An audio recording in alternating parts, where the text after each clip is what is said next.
Então, boa tarde a todas e todos aqui presentes. Agradeço que vocês tenham aceito o convite para participar dessa roda de conversa.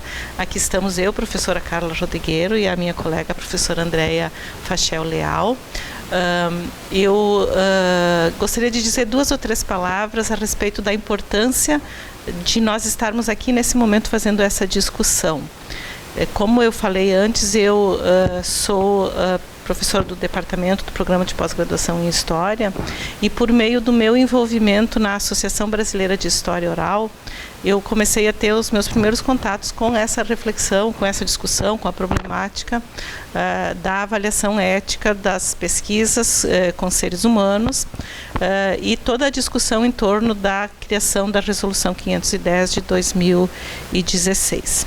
Então, depois daquele momento, também dediquei uma parte dos meus estudos a discutir especificamente no campo da história oral como que a avaliação ética tem se processado em diferentes espaços, em diferentes países, fazendo comparações entre Estados Unidos, Brasil, Canadá e Itália. E talvez por conta disso, e porque junto com outros colegas eu fazia parte de um GT dentro da nossa associação, que estava discutindo a elaboração de uma carta de princípios e também discutindo de que maneira que os profissionais de história oral estavam lidando, poderiam lidar melhor com as demandas dos comitês de ética, eu fui indicada pela minha associação para fazer parte de um GT que foi criado pelo Fórum das Ciências Humanas, Sociais Aplicadas, Linguística, Letras e Artes, que é a sigla que vocês enxergam aí, para fazer parte, então, de um GT que tinha o objetivo de produzir um documento. Documento esse que é o que nós estamos discutindo hoje, que está em consulta pública, consulta essa que vai até o dia 1º de julho. Então, eu gostaria de dizer algumas palavras a respeito de como surgiu esse documento, apenas indicar o esqueleto dele. Não sei se vocês tiveram a oportunidade de ler o documento, vocês que aqui participam. Isso. Então, também vai ser um momento para que a gente possa trazer à luz algumas dúvidas ou críticas, e eu estou bastante ansiosa de ouvir os comentários da colega Andréia, que é uma profissional que tem participação tanto na construção de documentos e de propostas como essa que nós estamos discutindo, quanto a experiência de estar num comitê de ética, que é o Comitê de Ética da URGS. Devo dizer também que as minhas experiências pessoais com comitês de ética são a submissão de 2 projetos, mais recentemente, no período pós-pandemia, o que eu tive uma experiência relativamente tranquila, mas eu também tenho relato de muitos colegas a respeito de dificuldades e incompreensões, muitas vezes mútuas, nesse processo de submissão dos projetos aos comitês de ética. Tá? Eu fico muito feliz de ter aqui a presença do diretor e do vice-diretor, além dos demais participantes, né, o que revela que também eles percebem a importância dessa discussão. Tá? Então, esse documento que está em consulta pública, ele está organizado com as seguintes partes: o contexto do documento, onde se fala quais as razões, porque que esse conjunto de áreas, esse fórum, ele representa mais de 50 associações das humanidades, porque que nesse momento se achou necessário a elaboração de uma carta de diretrizes para a ética em pesquisa. Feito esse contexto, entra-se exatamente, propriamente no documento, a partir desses 3 principais pontos, que são: quais são os princípios gerais que regem a ética na pesquisa nessas áreas, desses princípios gerais, quais são os direitos das pessoas participantes das pesquisas. Então, considerando esses princípios, que direitos que o coletivo reconhece como sendo os direitos das pessoas participantes de pesquisa, e também um pouco como o outro lado dessa moeda, quais são os compromissos das pessoas que desenvolvem as pesquisas. Então, é nessa lógica entre aquilo que são os princípios gerais, aquilo que os participantes têm o direito de ter resguardado e aquilo que são os nossos compromissos enquanto pessoas que desenvolvemos pesquisas. Também o documento apresenta um conjunto de referências bibliográficas que são o resultado de um escrutínio a respeito daquilo que tem sido publicado nas diferentes áreas no Brasil e fora do Brasil em relação à ética nas humanidades. E, finalmente, o ordenamento jurídico, que é aquele que embasa, por exemplo, os princípios gerais, qual é a legislação que nós estamos considerando para definir qual é o ponto de partida enquanto princípios gerais. Nós conversamos há pouco, o professor Hélio chamou a atenção da criação da Resolução 510/2016, que é o documento que regulamenta a avaliação ética das pesquisas feitas na área das humanidades. Naquele momento se utilizava a sigla CHS, né? E esse documento foi resultado de um longo período de participação de representantes das associações, junto com técnicos da CONEP, e que resultou num documento que é um pouco mais apropriado àquilo que é a pesquisa que a gente faz nas humanidades do que um documento anterior, que é a resolução de 2012, que trata numa mesma regra todas as pesquisas que envolvem seres humanos, independente delas serem da área da saúde ou serem de outras áreas, especificamente das humanidades, né? Vários de nós aqui que temos mais idade temos conhecimento de quanto foi conflituoso esse processo e que nem tudo aquilo que se propôs foi aceito pela CONEP. Mas, de qualquer forma, nós temos um ordenamento que é mais apropriado do que tínhamos antes de 2016. Um pouco depois, em 2017, a senadora gaúcha Ana Amélia Lemos apresentou um projeto de lei no Senado a respeito da disciplinarização da pesquisa clínica com seres humanos e da instituição de um Sistema Nacional de Ética em Pesquisa.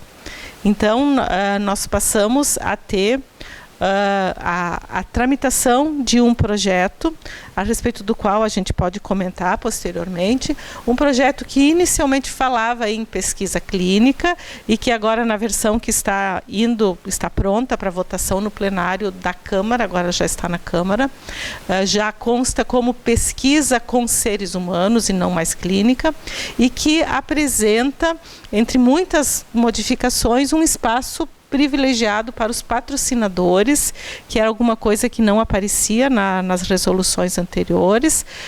Tem a ver com um argumento de que o sistema dos comitês de ética e da Comissão Nacional de Ética em Pesquisa seria um sistema muito lento e muito inadequado, antiquado, e que por isso seria necessário um aprimoramento desse sistema, facilitando parcerias, muitas vezes internacionais, e também dando um espaço que os outros documentos não davam para os financiadores, para os investidores na pesquisa. Além disso, uma das outras mudanças é que, a princípio, se instituía uma nova instância.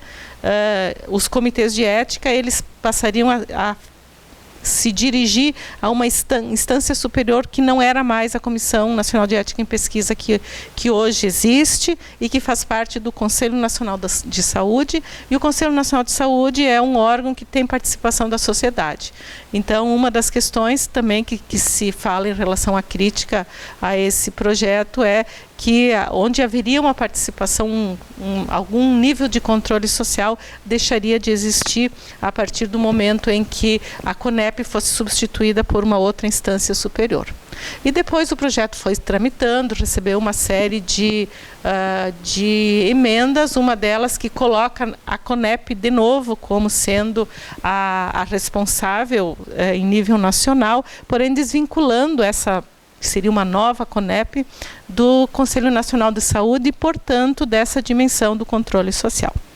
E também para as humanidades, além disso que a Andréa chamava atenção antes, de como que nós vamos ter a pesquisa sendo regulamentada pelo Congresso Nacional, será essa a instância que deve regulamentar a pesquisa?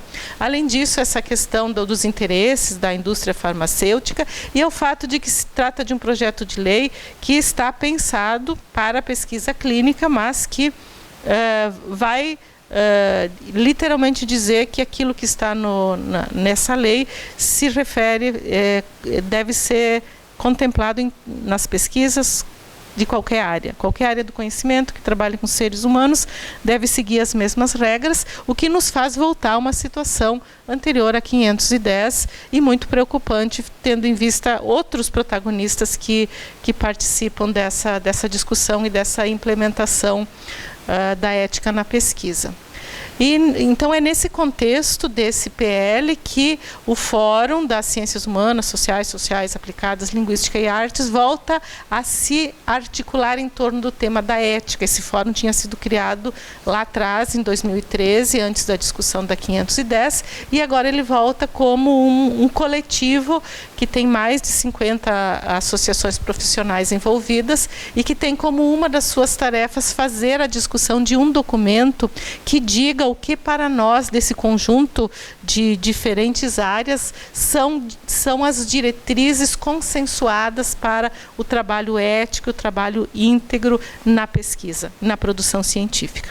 Então, frente a isso, frente às dificuldades que são constantemente relatadas na relação dos pesquisadores das humanidades com o sistema dos comitês de ética e da CONEP, apesar da existência da resolução 510, frente a um novo desafio, que é o projeto de lei, é que se começou a amadurecer essa ideia de que nós precisamos ter registrado para nós, consensuado entre nós, quais são aqueles princípios, quais são aqueles direitos, quais são aqueles compromissos que nós consideramos como os adequados. Porque uma das coisas que as humanidades e o Fórum recebe como crítica, isso na semana passada o Frederico, que é um dos coordenadores do Fórum, esteve numa reunião do Conselho Nacional de Saúde, e uma das críticas que apareceu foi de que as humanidades querem se furtar ao controle social, de que nós queremos fazer pesquisa e não respeitar os direitos dos participantes. Então, o que o documento quer mostrar é quais são os princípios que regem o nosso fazer científico e, a partir desses princípios, de que maneira é que nós trataremos, entendemos que devem ser tratados os participantes e quais os compromissos que nós assumimos. Além de todos esses desafios que seriam no sentido de que as humanidades enfrentariam tanto as dificuldades com os comitês de ética, quanto com esse novo projeto de lei, há uma preocupação de fazer com que a discussão da ética em pesquisa ela permeie a formação de novos profissionais e que as diferentes associações se comprometam com essa discussão, né?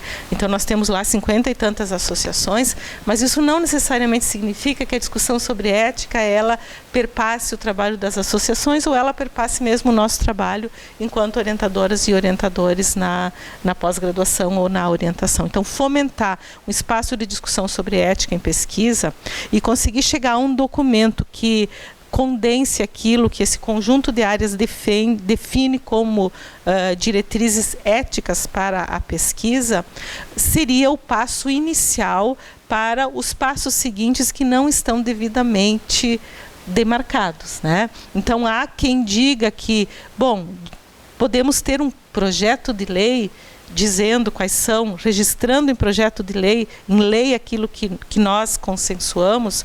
Eu acho muito perigoso. Eu fico imaginando isso sendo discutido no Congresso Nacional, né? Também se menciona a possibilidade de um sistema alternativo. Também existe a possibilidade de que com esse documento se possa dialogar a partir de outro patamar com a CONEP. Né? E isso já está acontecendo, né? A CONEP já tem uma postura um pouco mais aberta a partir da nova coordenadora, que é a Laís, em relação ao que tinha antes. E então esse documento também está sendo apresentado à CAPES, ao CNPq. Então, o que nós queremos é que a gente consiga chegar a um documento, ao final da consulta pública, que diga aquilo que nós entendemos como o fazer ético da pesquisa nas nossas áreas. E esse documento, ele é fundamental para que a gente enfrente batalhas posteriores, mas não se sabe exatamente o que serão essas batalhas. O que é importante é que a gente reflita constantemente a respeito de ética e que a gente forme novos profissionais que também pensem nisso e que a gente tenha condições de dialogar, seja com as estruturas que já existem, como os comitês de ética, porque nem todos os comitês de ética têm o mesmo funcionamento, né? Nós temos comitês de ética que não reconhecem ainda que existe a 510. Então, a partir desse documento, nós teríamos melhores condições de dar conta de lutas futuras em relação ao reconhecimento institucional daquilo que a gente considera como práticas éticas, mas nós também teríamos o engajamento das associações e dos profissionais com esses princípios e com esses direitos e com esses compromissos, e isso traria a ética para um outro patamar. A ética não é só um formulário que se preenche, não é só conseguir preencher no formulário Brasil, mas sim que permeia todo o processo de pesquisa. Então, eu vou parar aqui e vou passar a palavra para a Andréia. Obrigada, então. Eu fiquei anotando algumas coisas e pensando assim, como é que eu posso contribuir, né, nessa conversa. Eu acho que a gente tem uma coisa objetiva, bem prática, que a Carla trouxe para o IFCH enquanto unidade, assim, que é dizer, olha, gente, tem um documento que está aberto para consulta pública e precisa da participação de nós aqui, né? Nós somos pesquisadores, nós fazemos ciência, esse documento está aberto para consulta e precisa que as pessoas se mobilizem e que façam parte, porque senão, né, como depois reclamar do documento ou reclamar do sistema CEP-CONEP, na oportunidade que se tem para participar, não se tem voz, né? Então, acho que esse é um primeiro convite bem importante. Também fico muito feliz que ver o Hélio e o Alex aqui, porque tenho certeza que vão reproduzir esse convite exaustivamente. E eu vou começando de trás para frente, assim. Eu concordo com a Carla que a ética na pesquisa precisa ser incorporada em todas as reflexões, assim. E acho que a gente pode pensar ainda também nessa dimensão institucional que nos cabe, como a gente pode aprimorar essa introdução da reflexão em todos os lugares. Então, eu tenho, por exemplo, quando eu dou disciplina de método, seja na graduação, seja na pós, eu sempre reservo pelo menos um encontro para discutir ética em pesquisa. E dizer quais são as resoluções que hoje existem, quais são as que estão vigentes, e que, independente de um sistema mais cartorial e burocrático, é necessário pensar sobre direitos e deveres dos participantes e dos pesquisadores e incorporar essa reflexão no próprio desenho da pesquisa, né? E acho que essa é uma coisa que a gente talvez pudesse tentar fomentar aqui no IFCH, que as diferentes disciplinas dos PPGs, no momento que tem uma parte lá, elaboração do projeto, método, como é que a gente pode mostrar que a discussão sobre a tua escolha de quem tu vai pesquisar, quando, como é que tu vai convidar a pessoa para o teu estudo, envolve sempre e deve envolver uma reflexão ética, né? Para que as pessoas se sintam genuinamente convidadas e não obrigadas, essas coisas todas. Então, eu acho que essa é uma coisa que a gente poderia talvez pensar assim, como incorporar, né? E estimular. E daí, pensando um pouco assim, essa coisa do contexto, esse fórum, com essa sigla tão difícil de pronunciar, ele nasce, né, do ponto de vista histórico, de um movimento que foi inicialmente liderado pela Associação Brasileira de Antropologia e, mais especificamente, ficou bastante concentrado na figura da Cíntia Sarti e do Luiz Fernando Dias Duarte. Foram duas lideranças muito importantes das ciências sociais e da antropologia em tentar discutir o que era esse sistema chamado de CEP-CONEP e como é que ele dava ou não dava conta das peculiaridades, inicialmente, da antropologia. E aí eles começam essa discussão quando a gente tinha ainda só a Resolução 196, de 1996, que regulamentava toda a pesquisa. Essa discussão acaba provocando várias outras, então já desde o início dos anos 2000, a gente tem publicações da aba específicas sobre ética em pesquisa. A professora Séries Victor, aqui do IFCH, também participou bastante ativamente disso, a Cláudia Fonseca, também daqui. E acaba que há um consenso de que a 196 não dá mais conta, e é possível pensar, então, a de 2012, que sai, né, finalmente, que é a 466. E a 466 ela é formulada, e aí já é um ganho, então ela sai em 2012, mas ela já é formulada tendo em vista uma negociação de que uma nova resolução específica para ciências sociais e humanas ia ser feita. Então ela já nasce prevendo e pressupondo uma nova, que era 500, não sabíamos ainda, né, virava 510. E aí tem um projeto em que os CONEP nomeia um grupo de trabalho. Dentro desse grupo de trabalho estão, de novo, Luiz Fernando Dias Duarte e a Cíntia Sarti, entre outras pessoas das ciências sociais, que estão dialogando, então, com o sistema, e que passam a se reunir e trabalhar durante quase 4 anos, de 2013 até 2016, quase. E eles elaboram muitas coisas, e praticamente esse texto que hoje a gente conhece da 510 vem desse trabalho desse grupo. Mas dentro também das diferenças e das tensões e dos conflitos, porque nem tudo é um mar de rosas, o professor Luiz Fernando Dias Duarte tem um artigo em que ele narra isso, já quase no momento em que essa resolução está pronta para sair, mas faltavam algumas definições, o grupo é dissolvido, sem nenhuma conversa prévia. E aí o que é publicado é algo que a gente conhece como a 510, que o grupo que trabalhou nela entende ainda estava incompleta. E faltavam algumas coisas bem importantes que eu e o Hélio várias vezes tivemos que nos debater no CEP da URGS, que era, por exemplo, assim, bom, diz que pesquisa do tipo de opinião não precisa passar por CEP. O que é pesquisa de opinião? É a pesquisa que o pessoal da ciência política faz, ligando para perguntar em qual partido vai votar, é a pesquisa no supermercado sobre qual produto prefere. O que é a pesquisa de opinião, né? Então, essas definições estavam em construção e não foram feitas, não foram concluídas, e essa ficou inconclusa. E agora, há pouco, saíram essas definições sem nenhuma participação de ninguém do Fórum de Ciências Humanas e Sociais. Então, ela está aquém ainda, né? Tem dificuldades. Mas, de fato, como disse a Carla, ela é melhor, muito melhor do que a 196 e é melhor do que a de 2012, a 466. Por um lado, o professor Luiz Fernando Dias Duarte, a Cíntia Sarti e outros tantos, ao fazerem esse movimento, acabam, então, provocando que algumas entidades e associações profissionais, como a SBS, a ABA e outros, se reúnam para discutir isso. Então, esse Fórum de Ciências Humanas e Sociais, ele nasce em torno dessa discussão.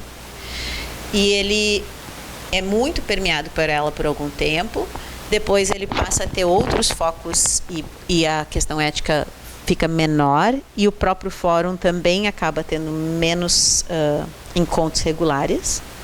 E aí, agora, de uma maneira mais recente, um projeto de lei que é apresentado no Congresso, por um lado, provoca uma reflexão de novo sobre a ética em pesquisa e acaba mobilizando as pessoas em torno dessa discussão. Por outro, a própria estrutura CEP-CONEP tem também questões próprias. Então, havia até há pouco, na gestão do Jorge Venâncio, do CEP-CONEP, do sistema CONEP, né, um conflito que estava dado e era aberto com o Conselho Nacional de Saúde. Então, embora o CONEP seja vinculado ao Conselho Nacional de Saúde, havia um conflito grande em torno do CONEP com o CNS, que só ficou mais tenso e maior, né, com esse projeto de lei. Agora houve uma mudança da CONEP, né, mas para vocês terem uma ideia, isso é documentado. Aquele que presidia a CONEP, que é o Jorge Venâncio, além de ter se licenciado em algum momento para se candidatar a deputado pelo Rio de Janeiro, atua como consultor técnico de um deputado, que é o Orlando Calheiro. Como é que é o nome dele? É Orlando, né? O do PCdoB. que faz uma emenda a esse projeto de lei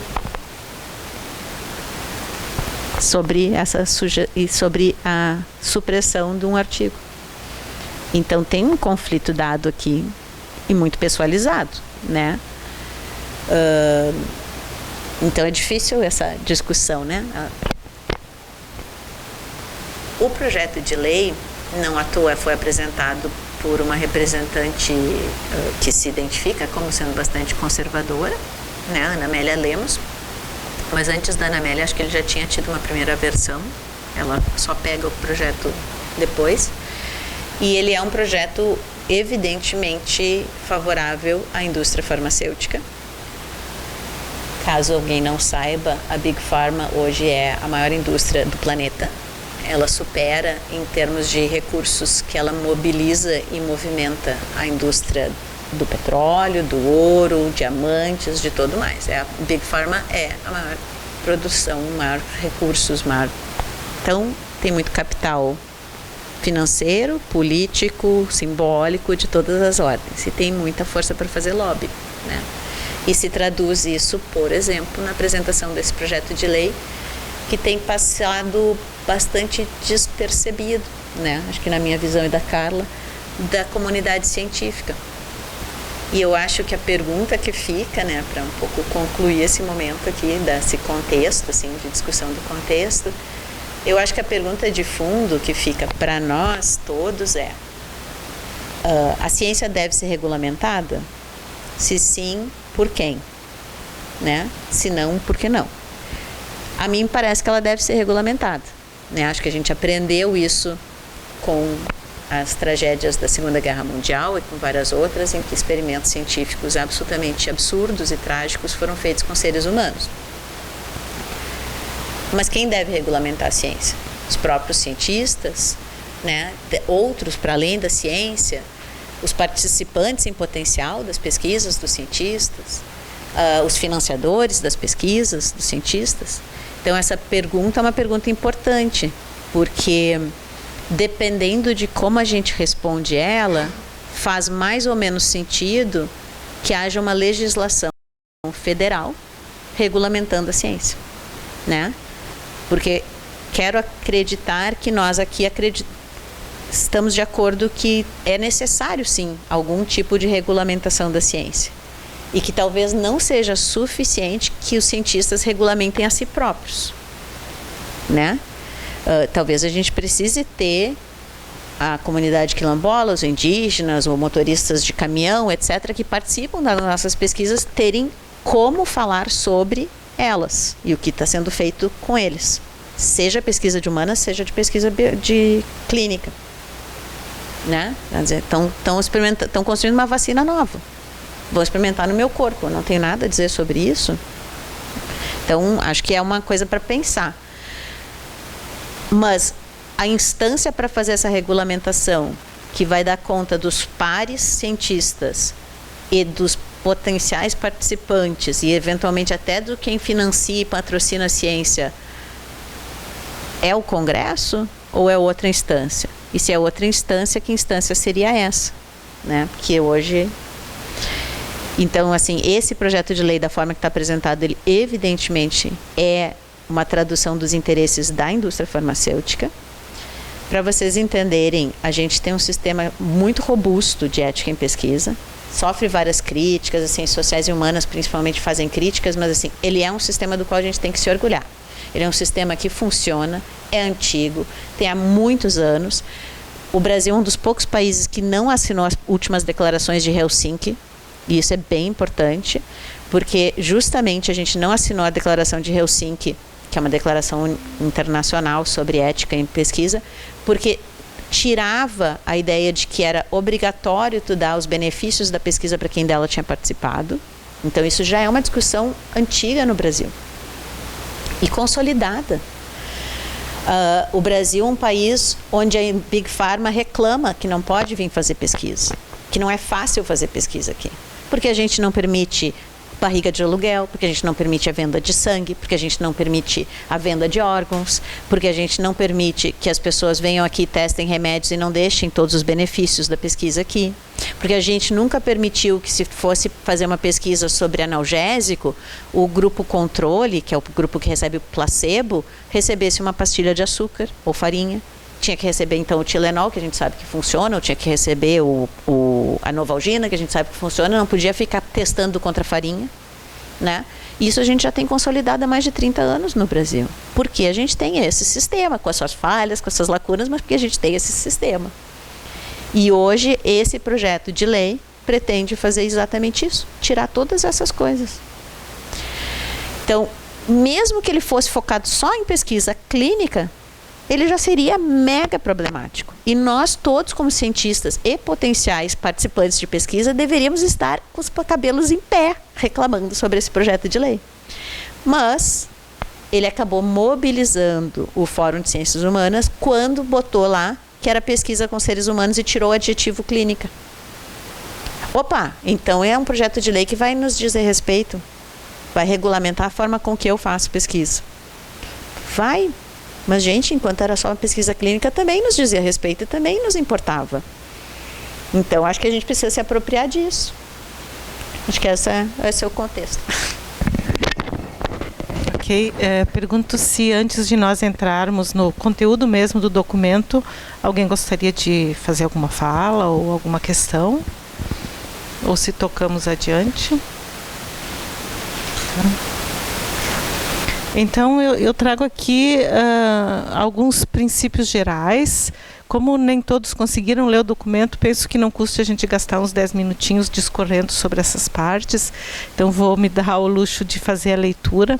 Respeito à dignidade, liberdade e autonomia da pessoa humana. Respeito à diversidade cultural, social, moral e religiosa, étnico-racial e de gênero dos participantes da pesquisa, responsabilidade na condução e execução da pesquisa, independência e autonomia na realização da pesquisa, expressas, por exemplo, na escolha de procedimentos metodológicos, na elaboração de hipóteses e na proposição de conclusões, compromisso com a integridade acadêmica e a honestidade intelectual, manifestos, por exemplo, na apresentação evidente de conflitos de interesse, imparcialidade na condução da pesquisa e na avaliação de trabalhos científicos de colegas, o diálogo permanente, o combate a preconceitos e discriminações, a justa divulgação dos resultados da pesquisa, a transparência e a prestação de contas.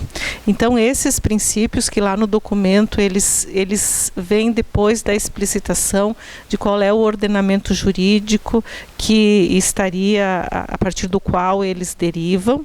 Esses princípios gerais, eles têm como consequência o reconhecimento dos seguintes direitos às pessoas participantes das pesquisas. E quando nós escrevemos esse tópico dos direitos, nós cuidamos de contemplar todos aqueles direitos que já estavam presentes na 510, mas também levamos em conta, por exemplo, a Lei Geral de Acesso à Informação, levamos em conta as discussões sobre ciência aberta e a importância da difusão do conhecimento, levamos em conta outros elementos para além daqueles que já estão lá na 510, dos quais nenhum ficou faltando nessa lista que aqui colocamos. Então, esses direitos eles estão redigidos mais ou menos considerando de que maneira é que o pesquisador se aproxima das pessoas que serão convidadas para a pesquisa e que garantias vão sendo dadas na construção desse relacionamento. Então, por isso que a primeira fala em ser abordado ou abordado de maneira respeitosa, de acordo com os códigos culturais, quando do convite, durante toda a participação na pesquisa. Ter a garantia do respeito à sua privacidade, ter acesso. Os participantes, então, têm o direito de ter acesso às informações básicas sobre a pesquisa, bem como sobre a natureza, extensão e duração da sua participação, ter acesso à informação sobre a instituição responsável pela investigação, a equipe dos cientistas envolvida, os financiamentos recebidos, bem como sobre os benefícios da pesquisa. Todos aqueles elementos que se espera que um termo de consentimento livre e esclarecido apresente. Manifestar ou não o consentimento em participar da pesquisa, então a liberdade de participar ou não e de manifestar esse consentimento. O registro da concordância em participar da forma que lhe for mais adequada, e essa foi uma das conquistas da 510, que o termo não precisava necessariamente ser assinado, mas poderia ser registrado, gravado, filmado. E que no projeto de lei isso volta atrás para assinatura. Desistir de participar da pesquisa a qualquer momento sem sofrer nenhum prejuízo, cobrança, ônus ou perseguição. Ter a garantia da confidencialidade de suas informações pessoais, em consonância com a Lei Geral de Proteção aos Dados. Isso. Decidir quais informações podem se tornar públicas, decidir se a sua identidade poderá se tornar pública ou não, que essa era uma das grandes brigas, pelo menos da história oral, que nós não concebemos fazer pesquisa com história oral e manter as pessoas no anonimato, né? E a 510 já contempla isso. Ter registrado a sua decisão quanto ao uso da sua imagem, da sua voz, e se as mesmas poderão ser divulgadas na internet, redes sociais e demais canais públicos, não sofrer exposição a situações vexatórias ou que venham causar constrangimento, discriminação ou risco, não ter a sua situação de vulnerabilidade aumentada pela participação na pesquisa, e aqui entra toda aquela discussão sobre os danos e riscos, né? Receber alertas sobre possíveis riscos e danos decorrentes da participação na pesquisa e sobre estratégias para evitá-los, ter acesso aos contatos da equipe de pesquisa que possam esclarecer dúvidas, solicitar acesso a informações prestadas, se assim desejar, antes da utilização para a pesquisa, autorizar ou não o uso em pesquisas futuras dos dados fornecidos. Isso também, como exemplo da área da história oral, é muito importante, porque uma das preocupações que nós temos nas nossas pesquisas é formar acervos, ou seja, eu faço entrevistas para minha pesquisa e aquelas entrevistas podem vir a servir para outros pesquisadores, mas elas só podem vir a ser utilizadas se, quando elas foram produzidas, o participante foi alertado, foi perguntado e registrou que tem a concordância de que esse material receba uma segunda utilização. Quando previamente acertado, participar na produção e análise em diferentes formatos na condição de coautoria, né? Já existem situações onde a distância tradicional entre pesquisador e pessoa pesquisada é diminuída por diferentes processos em que se produz em conjunto, né? Então essa questão da coautoria também é um direito, quando for o caso, das pessoas participantes de pesquisa. Ter os seus dados pessoais protegidos quanto ao acesso de pessoas não autorizadas. No caso de bancos de informação resultantes de pesquisas, isso é um alerta da LGDP. Ter acesso aos resultados das pesquisas das quais participou, solicitar o reembolso de despesas geradas pela participação na pesquisa, como deslocamento e alimentação, por exemplo. Então, aqui na letra U, terminariam aquilo o que seriam os direitos que nós entendemos que decorriam daqueles princípios gerais e das normativas e que iam além daquilo que a 510 nos trouxe. Então eu acho que eu paro aqui, passo a palavra para a Andréia, se ela tem algum comentário, e depois pergunto para o público também a esse respeito. Então, para aqueles que já leram a 510 em algum momento, vão ver que muitas das coisas que estão colocadas aqui são muito próximas, né, ao que a 510 fez, revelando o quanto realmente se avançou com a 510, né. E acho que tem coisas que podem parecer até óbvias, né, a gente pode ficar chocado, mas é necessário botar isso num documento? Sim, é necessário botar isso num documento, né. Eu acho que muitas das coisas que estão colocadas aqui já estão na 510 e outras até são coisas que eu vejo que as pessoas aqui do IFCH, quando me procuram, porque vão submeter um projeto ao comitê de ética e tem dúvidas, tem uma questão. Então, por exemplo, para pegar nessa última aqui, solicitar o reembolso das despesas. Essa é uma das coisas que eu mais vejo, assim, as pessoas me ligando, me perguntando, mas eu preciso ser responsável por isso? Sim, a pessoa está doando o seu tempo, sua energia, te contando sobre a vida dela, e tu está pedindo para ela ir te encontrar em algum lugar. Por que ela vai tirar do bolso dela isso? Você é o pesquisador, você que está fazendo isso, né? O ônus é teu. A Universidade Federal do Rio Grande do Sul tem uma compreensão específica sobre quem pode ser o pesquisador responsável, que é uma coisa que não é do sistema CEP-CONEP, é a URGS que assim decidiu, que só pode ser o pesquisador responsável no sistema CEP-CONEP, que é um sistema público e transparente. Qualquer um pode entrar na página da Plataforma Brasil e saber quais são os pesquisadores que estão com projetos aprovados, né? E pesquisar pelo nome, pelo título do projeto e tal. A URGS decidiu que nessa plataforma, institucionalmente, só pode ser responsável por uma pesquisa quem tem vínculo permanente com a universidade. Então, quem é servidor técnico ou quem é servidor docente. Porque, de fato, tu está representando a universidade nesse momento, né? Quando tu está fazendo a pesquisa e tu está te apresentando, se o Alexandre vai para o Rio de Janeiro e se apresenta como pesquisador da URGS, ele é o responsável, em última instância, pelo que está acontecendo, e ele está representando a universidade nesse lugar e nesse momento. Então, um aluno de doutorado, como a Bárbara, por exemplo, aqui, ela não vai ser responsável institucionalmente para a URGS. Quem responde sou eu, que estou orientando a pesquisa dela. Então, para a Plataforma Brasil, para o sistema CEP-CONEP, a Bárbara pode apresentar um projeto. Ela pode registrar, ela vai conseguir fazer o registro. E algumas universidades entendem que ela pode ser a pesquisadora principal e responsável. A nossa universidade, por resolução própria da universidade, decidiu que quem tem vínculo permanente é quem pode responder pela universidade. E eu, em última instância, sou responsável, sim, pela pesquisa dela, porque ela está em formação. E aí, então, na Plataforma Brasil, para a URGS, eu só consigo um documento, que é uma das etapas do registro do processo ali da pesquisa, que é uma carta de anuência da instituição, dizendo sim, a Andréia é a pesquisadora, e sim, a Andréia vem do pró-reitor de pesquisa. E o pró-reitor de pesquisa só assina esse documento se o pesquisador responsável for alguém com vínculo permanente. Fala, Alexandre. Eu acho muito estranho, aconteceu isso comigo, mas eu acho muito estranho porque depois aparece no nosso rádio, como se a pesquisa fosse só minha.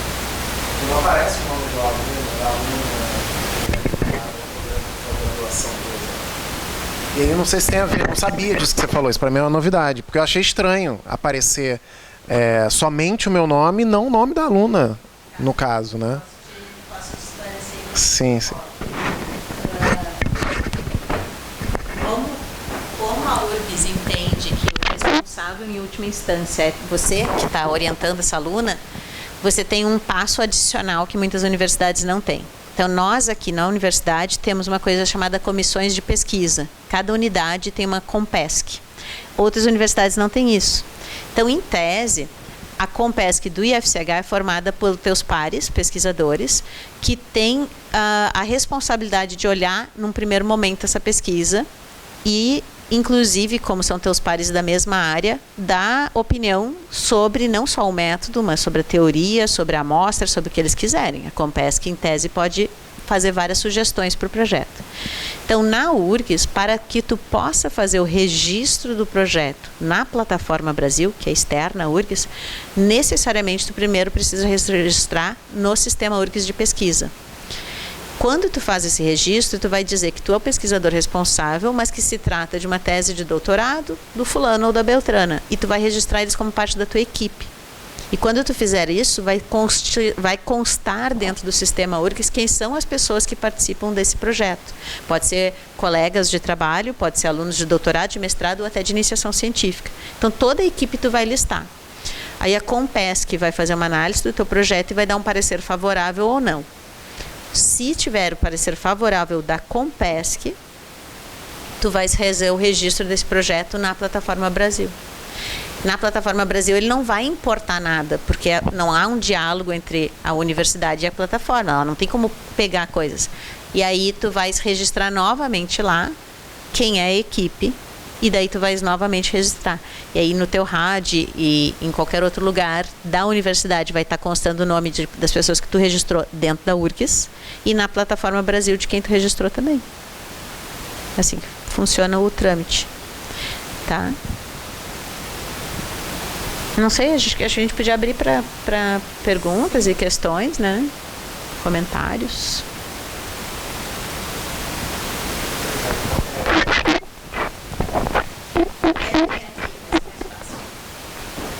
Aí tu já aparece no vídeo. Não, na verdade, eu só fazer um comentário sobre... primeiro, parabenizar pela iniciativa, né? E comentar a minha ignorância em relação ao projeto de lei. E é muito engraçado porque nos últimos anos eu tenho lido bastante sobre ética em pesquisa, porque, primeiro, foi um ponto demandado na prova de seleção aqui para professor, e segundo, porque eu sou professor de metodologia já praticamente desde que eu entrei, então, sim, estou sempre tentando me atualizar, mas eu não sei porque eu não me deparei com esse projeto de lei. E esse projeto de lei foi em 2017, ele coincide com o concurso, coincide com a minha participação nessas disciplinas e tal. Mas para ter uma ideia de como estava completamente... Não sei se é por conta... Né, eu ignorei isso, ou porque realmente o negócio estava sorrateiro, enfim. Não se importa.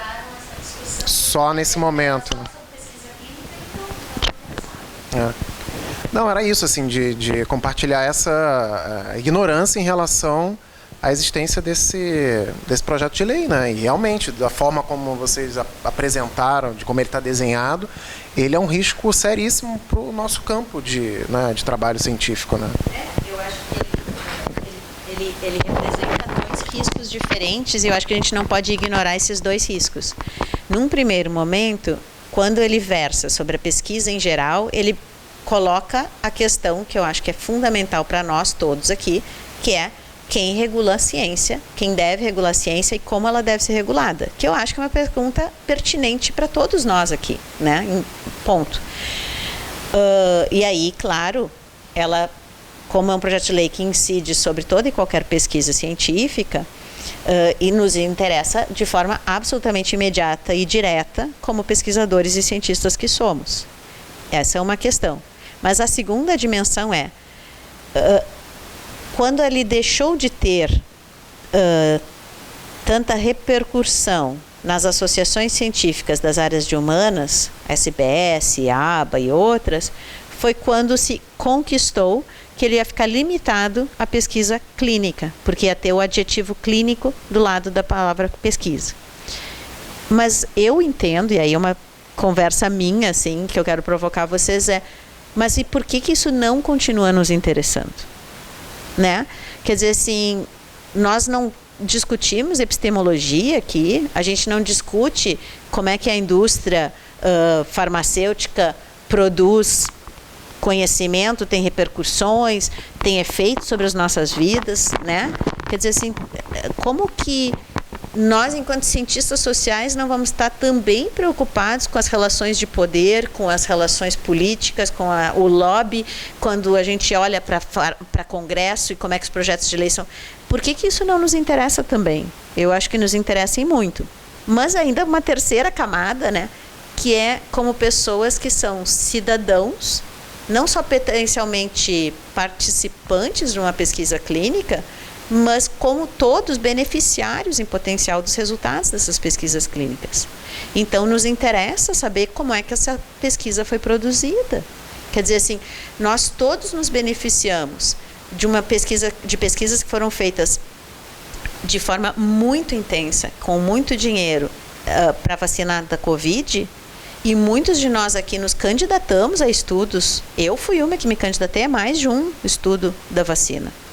Né? Eu não sabia se eu ia receber placebo ou se eu ia receber a vacina, mas eu queria participar desse momento histórico, eu queria que o meu corpo participasse dessa ciência, eu estava disposta a correr os riscos para isso e queria muito que eu e a minha família, as pessoas que eu amo e todos os meus afetos se beneficiassem dos resultados desse estudo, como nós todos nos beneficiamos, né? Então, mesmo quem está alheio e não faz pesquisa, mesmo quem não se candidata a ser o corpinho que vai estar no hospital de clínicas ou recebendo o remédio, esse projeto de lei nos diz respeito, porque os benefícios da pesquisa clínica todos nós temos, né, em potencial acesso.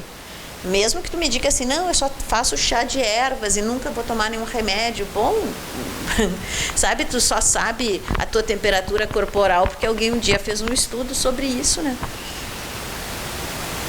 Então, eu acho que a gente precisa colocar em pauta, assim. E acho que sim, acho que tem, né, a segunda camada, que é nós, cientistas sociais, pensarmos nessas relações de poder. Como é que esse projeto vai tramitando? Assim, é que nem aqueles projetos sobre, sabe, que a gente vê, daqui a pouco está lá quase para ser votado, continuar a criminalizar o aborto em caso de estupro. Né? Oi, como é que isso aqui chegou aqui? Só um pouquinho. Né? Aí tu vai dizer que tu é homem e tu não vai nunca, tu não tem útero, não, te interessa também, né? Mas como é que ele chega lá, como é que ele tramita, como é que, e a gente não fica sabendo, mas então, que legal que a gente está podendo ter esse lugar aqui para fazer isso, né?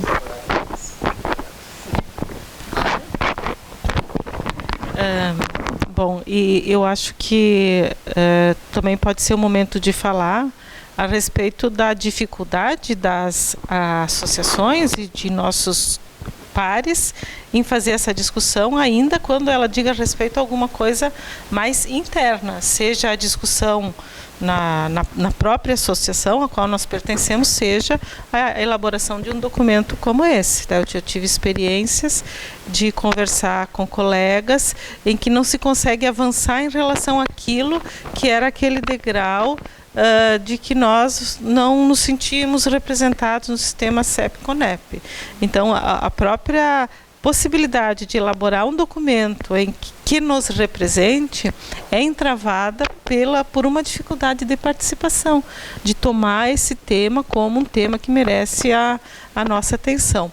Então, eu assim, considero gravíssimo esse projeto que está em tramitação. Também não tenho as informações suficientes a respeito do quanto foi possível o fórum ou as associações, SBPC, quanto foi possível intervir e de que maneira que foi possível ou não, quais os limites dessa intervenção, mas eu gostaria de chamar de volta aqui o grupo para esse nosso documento e perguntar se em relação aos direitos que foram mencionados, e daí também pergunto para a Andréia, que preparou antes desse momento também uma leitura, quando a gente fala a respeito dos compromissos, né? Se você teria algum elemento a acrescentar ou a questionar.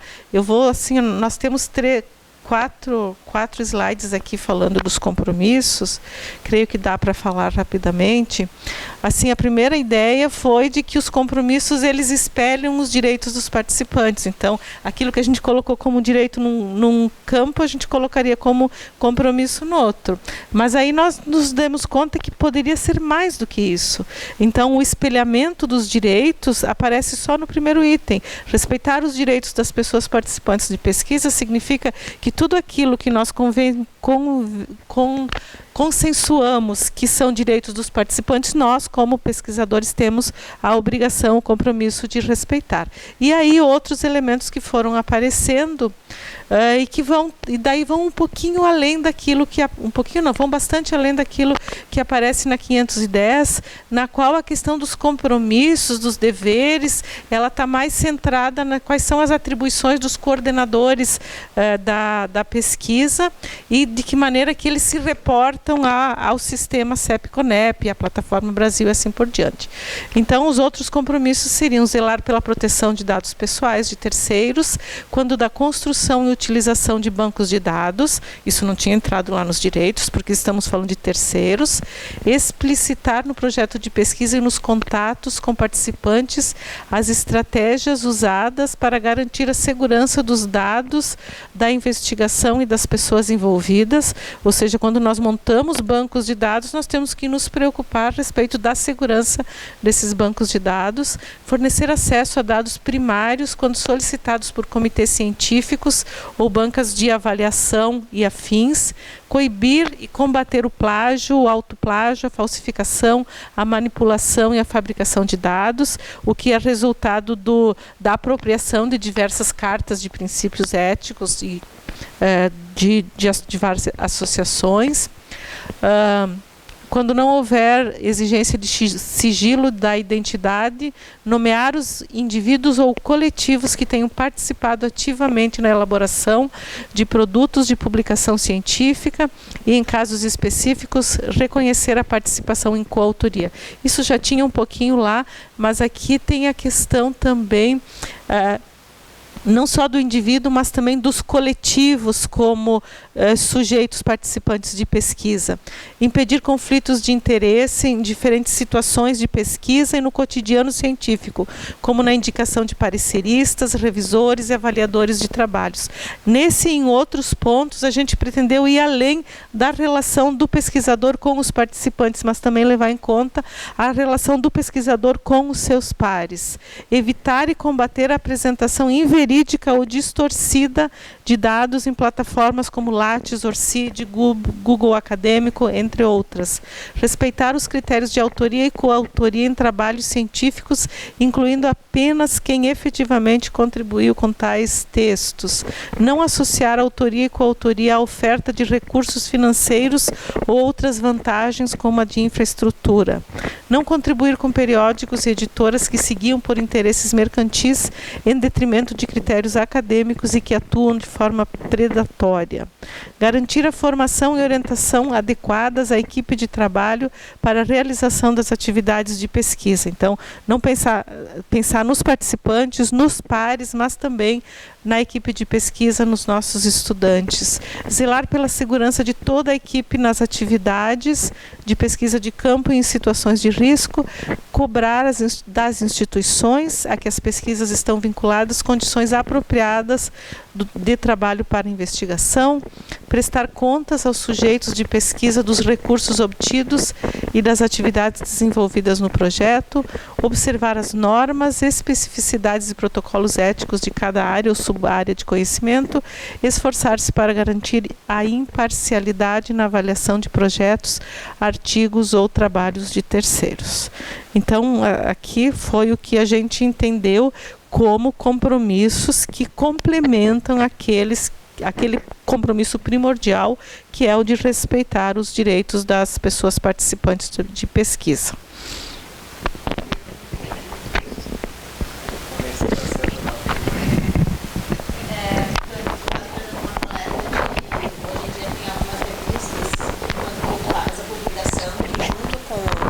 Junto com a publicação do teu artigo, tu tem que fornecer o teu banco de dados original para a pessoa poder rodar de novo as mesmas análises se ela quiser. Revistas de história oral que devem estar disponibilizadas no banco de dados que o avaliador tem acesso. E algumas revistas que o próprio leitor tem acesso ao banco na íntegra, se ele quiser, e ele pode fazer de novo todas as correlações, e assim vai.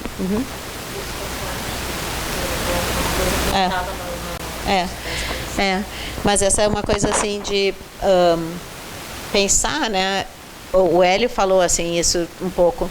Hoje em dia, no Brasil, embora eu acho que a gente tenha avançado nas discussões de ética em pesquisa, eu acho que a gente ainda não tem alguns mecanismos indutores que já existem em outros campos. Então, né, na área da saúde, onde eu publico mais, eu não posso submeter um artigo para publicação se eu não tiver um protocolo demonstrando que eu submeti e que o projeto foi aprovado por alguma instância ética. Então, se eu quero divulgar minha ciência e publicar, eu preciso fazer isso. As agências tipo CNPq e CAPES ainda não exigem para fazer o fomento da tua pesquisa, para te financiar isso, mas a Organização Mundial de Saúde, a OMS, para a qual a gente submeteu um projeto faz pouco, eu tenho que mostrar que teve aprovação ética já quando eu estou pedindo o recurso. Então, antes de eu ter o financiamento, antes de eu saber se eu vou poder fazer a pesquisa, eu já tenho que mostrar a submissão ética e passa por uma outra avaliação de um outro comitê de ética independente da OMS. Então, são mecanismos que vão te forçando a entrar nesse mundo e fazer esse diálogo e conhecer as regras. E fica cada vez mais complexo quando a gente tem mais instâncias, né? Então, assim, dependendo da pesquisa que eu faço, eu tenho que passar por 7, 8 comitês de ética aqui no Brasil. Se for um estudo internacional, mais ainda. Então, assim, e é importante. Então, a Carla falou, por exemplo, da história oral e de ter um depoimento que depois vai ser usado em outra pesquisa. Nesse momento, eu tenho, por exemplo, uma pesquisa que a gente fez coleta de sangue das participantes para testar para HIV, sífilis e hepatite B e C. Agora, uma pesquisadora conseguiu um financiamento para testar uma outra coisa chamada HTLV, que é um outro tipo de vírus. Então, a gente vai ter que correr atrás de todas as participantes que já deram sangue um dia e perguntar se a gente pode fazer um novo teste no sangue que elas já nos deram e que está num biorepositório para fazer um novo teste de um outro tipo de vírus que não estava previsto antes. Então, esse procedimento pode ser na pesquisa mais clínica ou na pesquisa da história oral ou no que for, mas é isso, a pessoa disse assim, não, eu te dei sangue para testar uma coisa, não para testar outra. Ou eu te dei o meu depoimento para ser usado aqui, desse jeito, e não para aquele lá. Então, essas coisas são discussões que a gente precisa fazer, né? Eu acho também interessante comentar que essa situação de agências financiadoras ou revistas exigirem o protocolo da submissão ao Comitê de Ética, parece que são situações que reforçam a importância de que a instância que analisa os nossos projetos de pesquisa, ela tenha a legitimidade e a abertura para que a gente realmente não seja forçado a fazer alguma coisa que está para além daquilo que é a nossa prática de pesquisa, nas nossas áreas, assim por diante. Então, por exemplo, devido à dificuldade, aos conflitos que ainda existem entre os profissionais das humanidades e o sistema CEP-CONEP, eu sinto assim que muita gente não submete. Né? Acho que não é só uma situação que nós temos aqui no IFCH, mas eu percebo em falas relativas a outras instituições no Brasil, de que as pessoas não submetem porque existe também uma cultura de rejeição dos pesquisadores das humanidades em relação aos comitês e há também aqueles comitês que também não avaliam de forma apropriada, de acordo com a 510. Eu mesma submeti um projeto que foi parar em outro comitê de ética e quando ele foi aprovado, sem nenhuma pendência, o parecer dizia assim, aprovado de acordo com a 466. E eu fiquei o tempo todo dizendo que o meu projeto está baseado na 510, conforme diz a 510, estou fazendo isso, conforme rege a 510, mas devia haver um parecer padrão, né? E aí foi aprovado com base na resolução que eu não mencionei e que não orientou a escrita do projeto. Então, tem essa cultura de rejeição mútua entre muitos colegas e também em muitos comitês de ética, e daí se torna bastante perigoso e complicado que as nossas próprias revistas elas venham a exigir o número do protocolo da submissão e da aprovação ao Comitê de Ética.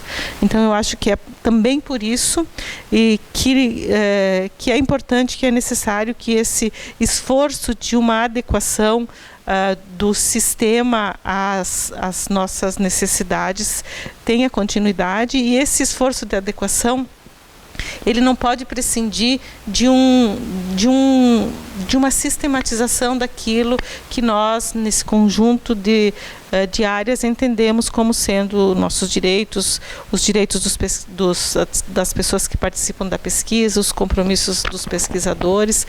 E quando você fala, Andréia, a respeito de quem regulamenta a pesquisa científica, eu acho que é uma questão muito, muito importante, né? E que um dos esforços que nós temos tido no fórum é de mostrar que toda essa reflexão sobre ética em pesquisa, ela não significa que nós queremos que nós queremos abrir mão da avaliação ética, né? Porque essa foi a interpretação, por exemplo, que apareceu na reunião do CNS da semana passada, de que nós não queremos ser avaliados por ninguém. né? Então, se nós não quiséssemos ser avaliados por ninguém, por que é que nós estamos falando a respeito de todos esses nossos compromissos e reconhecendo todos esses direitos dos participantes? E creio que um grande desafio que fica em aberto é de que maneira que nós podemos fazer com que os participantes também tenham palavra, tenham também participação na definição dessas regras que visam garantir os direitos dos participantes, mas nem sempre, muitas vezes pouco, os participantes são ouvidos. Acho que esse é um grande desafio. Só para concluir, assim, acho que tem uma discussão em aberto. Uma é do projeto de lei, que é uma questão. Outra é sobre o sistema CEP-CONEP. E atualmente tem duas grandes vertentes assim, entre as ciências humanas e sociais. Tem um conjunto de pessoas que acha que o sistema pode e deve ser aprimorado, modificado, alterado, aprimorado, mas é um sistema que existe, com o qual a gente pode dialogar em alguma medida. Eu defendo essa vertente, tanto que faço parte, ou fiz parte desse sistema CEP-CONEP, e acho que participar desses espaços e colocar as dúvidas e colocar as pertinências e as peculiaridades das ciências sociais e humanas foi uma experiência positiva para mim, né? Eu tive uma experiência positiva nesse sistema, tanto como pesquisadora quanto membro do CEP. Outro grupo defende que esse sistema não funciona, ponto. Ele precisa ter um sistema diferente. Não é uma questão só de deslocar o sistema CEP e CONEP para um Ministério da Ciência e Tecnologia ou para a CAPES e CNPq, é uma questão de criar um outro sistema paralelo, diferente, novo, né, do zero, que vai dar conta das especificidades. Eu, como pesquisadora, cientista social que trabalha no campo da saúde, entendo que em muitos momentos eu estou fazendo ciências sociais e em outros eu estou fazendo ciências da saúde. E aí eu acho muito complicado dois sistemas paralelos, mas é a minha posição. Entendo e respeito e acho legítima quem acha que esse sistema como está não funciona e daí nem vai dialogar. E não vai submeter o projeto e não vai dialogar e ponto, entendeu? Então, esse é o mapa, assim, né? Tem essas duas vertentes. Sou completamente contra, vamos fazer tudo novo ou vamos tentar mudar e aprimorar o que tem.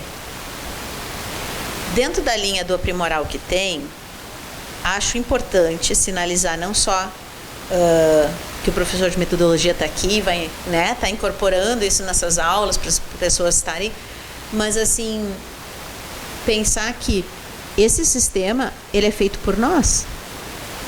Não tem ninguém externo, entende? Assim, é nós. Então, cada vez que o diretor pergunta quem pode representar o Instituto de Filosofia e Ciências Humanas no Comitê de Ética em Pesquisa da URGS, para ser uma pessoa que vai olhar com o olhar das ciências sociais por um projeto submetido por um colega nosso, é preciso que alguém vá lá, né? E isso dá trabalho. E é um trabalho voluntário e que consome horas. Agora, consome muito mais horas se só sou eu lá. Se tiver 3 colegas, a distribuição dos projetos vai ficar muito mais tranquila, né? E aí, bom, então, se somos nós, então precisamos estar nesses lugares, precisamos ocupar esses espaços, precisamos estar fazendo essa discussão, né? Então, fica o convite, a provocação para que pessoas do IFCH possam participar. E aí, se já é difícil que um colega pesquisador que tem um interesse genuíno em que a sua pesquisa ande para frente, e a dos colegas ande para frente, que essa discussão ética é importante, vá lá, vista a camiseta, se comprometa com o CEP, é muito mais difícil participantes que são alheios à universidade, que a gente gostaria que participassem e estivessem lá. As reuniões do CEP URGS acontecem uma vez por semana, elas duram uma manhã inteira. Então, tu conseguir que, por exemplo, um trabalhador tenha folga do seu trabalho para uma vez por semana, passar uma manhã discutindo os projetos das quais ele é potencial beneficiário, é muito difícil. Então, alguns lugares conseguem, por exemplo, que pessoas de associação de pais e mães de alguém que tem uma doença rara, alguém participe, né, para falar. Eventualmente associações profissionais de pessoas que já estão aposentadas, então um sindicalista que acaba indo e tal, mas é raro e muitas vezes a discussão fica muito técnica e está discutindo projetos de toda a ordem. A gente discute projetos da matemática, a gente projetos das escolas do Instituto de Artes, a gente um projeto com teste de HIV, com travesti.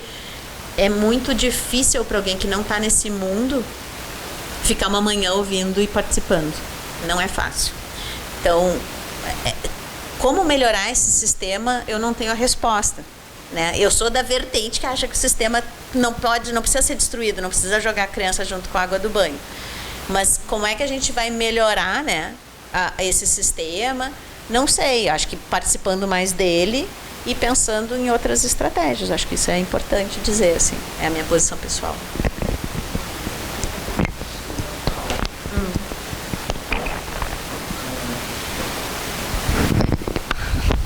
Tchau, professor.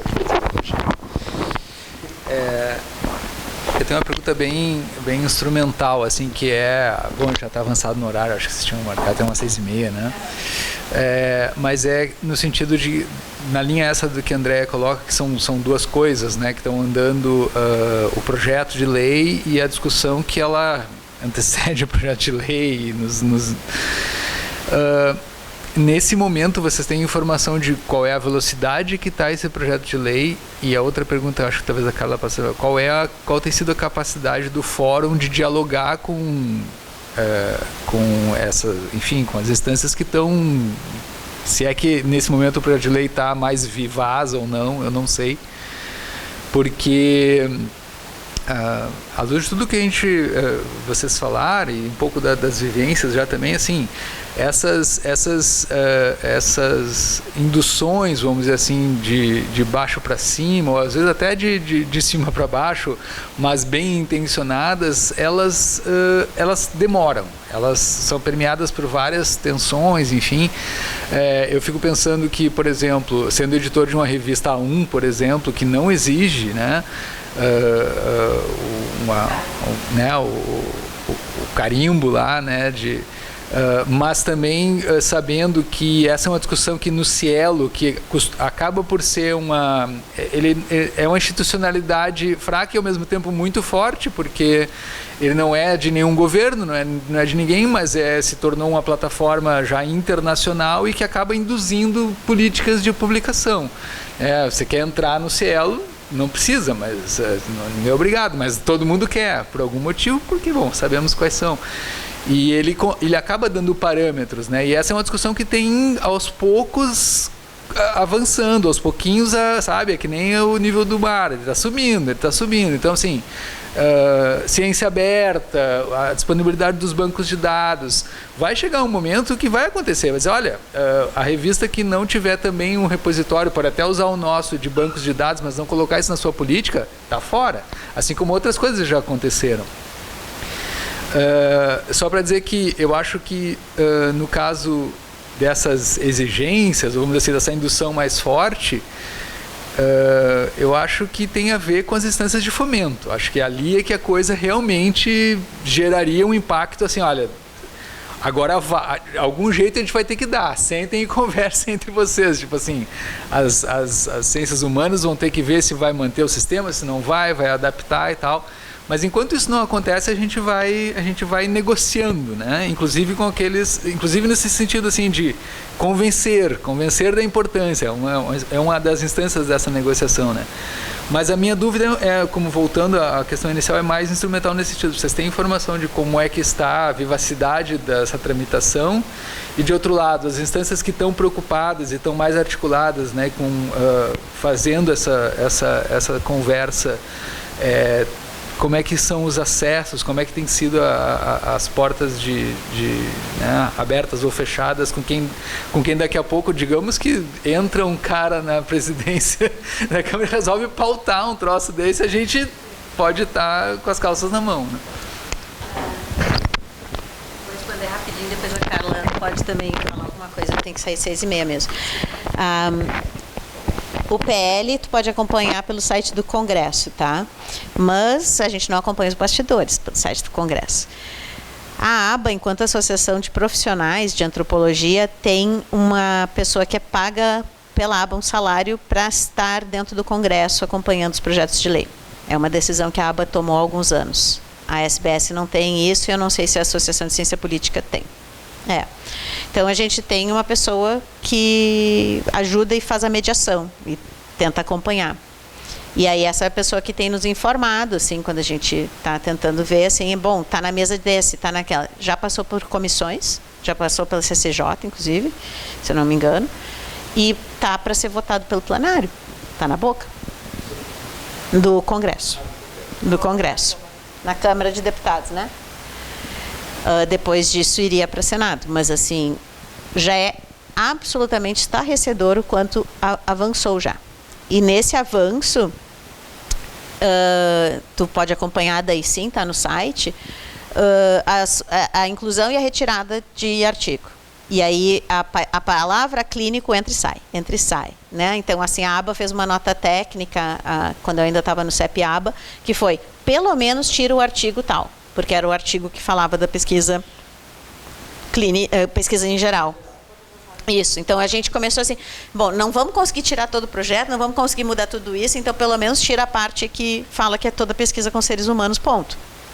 Então isso que a gente tem feito enquanto associação profissional ABA. Já se cogitou, a ABA propôs num certo momento que quem sabe o fórum podia se mobilizar para ter mais pessoas dentro do Congresso fazendo esse papel-chave de ser uma pessoa que está lá on the ground, acompanhando, entendeu? E tentando entender quem é que está levando o quê para que lado e tal. Mas isso não avançou. Então, não sei se a Carla sabe mais. Mais ou menos isso. A última tramitação foi em maio de 2022 e o relator, que é o deputado chamado Irã Ribeiro, ele não se reelegeu. Então estava para ser votado e acabou que por outras urgências não foi votado, mas ele está lá entre aqueles que só falta ir para o plenário. Sim, por exemplo, isso, ele foi para o Irã, mas na verdade antes de maio de 22 o Orlando tinha pego para fazer uma parte. E aí foi quando o Venâncio tinha participado como consultor técnico contratado no CC, do gabinete. Então essa parte dos bastidores a gente sabe um pouco porque tem o Thiago, que é da ABA, que está nesse lugar, e tem uma outra pessoa chamada Mariana, que também foi das ciências sociais e que acompanha. Mas esse acompanhamento político era muito importante, que tivesse outras associações profissionais igualmente preocupadas, né, para fazer esse trabalho assim. E para finalizar, eu queria dizer que esse nosso documento ele está sendo apresentado ao Conselho Nacional de Saúde, a CONEP, ao CNPq, a CAPES, ao Ministério de Ciência e Tecnologia.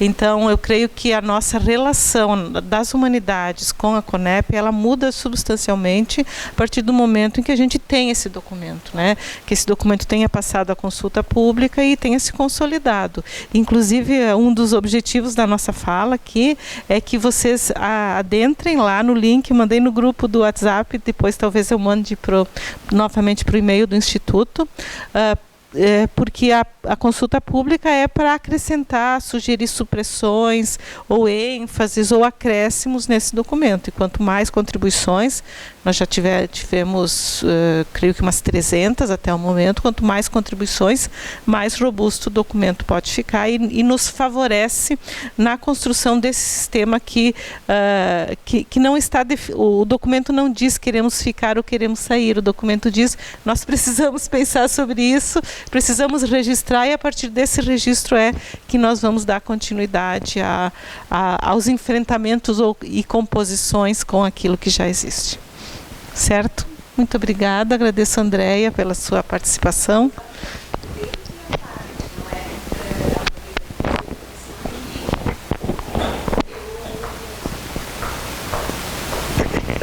No início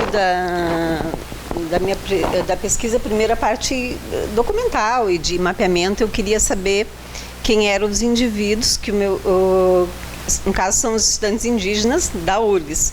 E eu queria a lista, queria saber quem era, enfim. E aí eu pedi para a orientadora que tipo de formalização eu teria que fazer, porque eu entendia que essa lista não poderia estar disponível assim, eu não poderia só bater lá na porta e ter a lista. E ela buscou informação e não teve essa informação do Instituto mesmo de como eu fazia isso. O que eu fiz? Formalizei um documento, ela assinou junto comigo e eu solicitei a listagem. Claro que ali, por conta até de como eu estava entendendo a situação, eu coloquei todo o comprometimento ético, mas é uma lista com nome e dados. Então, eu penso que é um cuidado importante. Eu acho interessante que estejam debatendo justamente sobre essa questão e preocupados com isso, porque o nome das pessoas estão solta. Eu vou resguardar isso e não vai tornar público, mas... E que outras pesquisas, que outros colegas possam estar pegando dados. Eu fiquei pensando, e de que maneira, né? Sandra, é uma discussão, mas assim, no caso dos alunos da URGS, a lista de todos os alunos que ingressam na universidade é uma lista pública, né? O listão do vestibular é pública. A lista é pública. Aí não vai ter o CPF da pessoa, não pode ter várias coisas que são sensíveis, mas quem são, o nome completo é publicado nos jornais, é publicado no site, quem são, né? Uma discussão, que já foi mais antiga na universidade, era se revelava ou não quem eram cotistas, por diferentes cotas. E aí teve um tempo que a universidade entendeu que essa informação não era pública. Então, mesmo a primeira formatura que teve cotistas, tem uma história que é quase anedótica, o reitor queria poder dizer que as pessoas eram cotistas e estavam se formando e não tinha como, porque eram sigiloso e confidencial, né? Isso já mudou. Agora, a compreensão é outra, que se tu invisibiliza quem é cotista, tu tá criando um problema maior e que tu tem que tornar isso público. Então, hoje, se tu for na Coordenadoria de Ações Afirmativas, a CAF, tu vai ter acesso a um conjunto de informações e esse conjunto, e hoje na listão do vestibular, está explicitado a forma de ingresso das pessoas. Então, quem são cotistas está ali. E essa discussão não é só para cotistas indígenas ou cotistas negros, etc., né? A gente tem, por exemplo, nesse momento, uma coisa que é independente do ingresso por cota, uma discussão no movimento das pessoas deficientes. Porque se tu invisibiliza essa deficiência, também o que tu está fazendo quando tu invisibiliza? E hoje existem cotas no vestibular para pessoas deficientes, mas nem todas as pessoas que são deficientes e ingressam usaram das cotas. Então, como é que tu visibiliza isso? E se tu deve visibilizar, por exemplo, para o professor, ou se deve ser universal essa visibilidade? Então, se eu deveria saber na minha chamada que a pessoa ou, por exemplo, assim, eu dou aula na faculdade de odontologia. A bancada tem que ser mais baixa se ele é um cadeirante, né? Eu preciso saber de antemão isso ou não? Ele tem que chegar e me exigir. Então, essa discussão está dada na universidade, mas que a lista é pública é. Então, só para esclarecer isso. Então, encerramos. Muito obrigada. Muito obrigada por terem ficado. Muito obrigada pela sua presença, André.